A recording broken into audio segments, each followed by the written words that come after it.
We're back with Jessica Schlossberg, a social worker from Cone Health Outpatient Behavioral Health. And we're talking about the transition as people are graduating, moving away, and that kind of thing. So with that said, if the graduate plans to move away, how should both the parent and the kids prepare for that? I think it's always important to have a family meeting and talk about what our relationship is going to be like in terms of support, what to expect financially, what to expect, with communication. You certainly don't want to leave your kid, drop them at the dorm, and then not expect to talk to them until Thanksgiving break. So giving that conversation about, let's talk to each other at least every couple of days. Let's make sure we're in communication if you need anything. And being able to establish some expectations in terms of studying and going to classes and making sure they get good grades and all of those things too. Okay. So for parents with kids home from college, because they'll come home, for the summer break, right? Maybe you had your kid and they were gone all year and they're coming home for summer break. They might notice that their child is more independent and wants to push the boundaries a little bit, like curfew, house rules, that kind of thing. How do you deal with that? Family meeting. Let's talk about what this is going to be like. You're coming home. It's the summer. You've been on your own for the past 8-9 months. You're home now. I want you to be an adult. I'm proud of you. You've done fantastic. And you live in my house now. So now I'm going to worry about you. I want to know when you're coming home. If you're going to stay out, send me a text. If you are going out with your friends and you're imbibing, drinking, whatever, call me and let me know that you need a ride home. I'm cool with that. But making sure the open lines of communication are there so that way everyone's comfortable. That's the biggest part, is everyone has to be comfortable. Your child has to be comfortable coming home. You have to be comfortable with them being home. Yeah, and of course, go ahead. Because you have your own expectation of what it's going to be like. They have their own expectation of what it's going to be like. They're probably not the same. Probably not, but they're also going to be expected to do some things around the house. If they're living there for the summer rent-free, then they should pick up a little, do some laundry, make sure they're keeping on top of stuff. If they have to get a job, they should get a job. Being an adult doesn't stop at summer break. If you're going to be an adult during college, you should be an adult when you're at home from college. That is a really good point. All right, so what happens if there's like a disagreement in these kinds of rules and this kind of thing?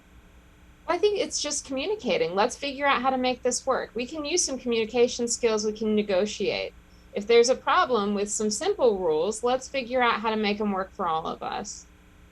Okay, so what about what red flags maybe should parents look for? Like, how would they know it's more than just their kid growing up, they're having some issues while they're home or transitioning or whatever else? I think just keep an eye on them.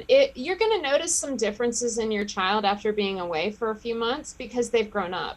So you will see some more adult kind of behavior. Maybe they've gotten into some unhealthy sleep patterns. Maybe they are staying out too late, sleeping all day. I think that's oftentimes what happens when the kids first come home from college.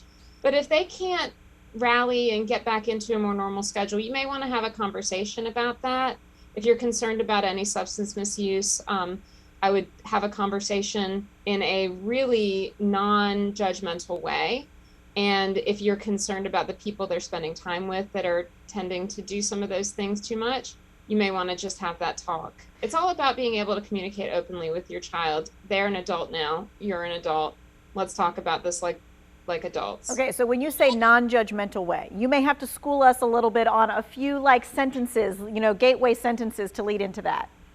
Yeah, I mean, it could be just as simple as, what kind of stuff do you guys get into when you go out at night? Is there any drinking? We've always been really open about making sure that you're safe. And that's my number one concern.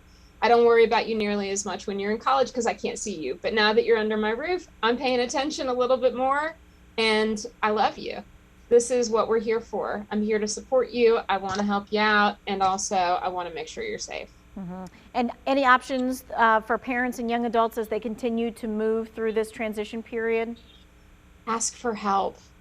Ask for help. Don't be afraid. It's okay. If you feel like this is too much for you to handle on your own, it might be. Let's ask for help. There's plenty of counselors, wonderful, wonderful people who are trained and certified in these things to talk with your family, to spend time with you, and really help your kids be successful and your family be successful, because this is a team effort. We can't do this all by ourselves all the time. Right, and we don't come out of the womb kind of knowing how to navigate all these things, so. Definitely not. Yeah. Definitely not. And the thing that happens when you confront your kids about some of these uncomfortable things is that they become defensive a lot of times.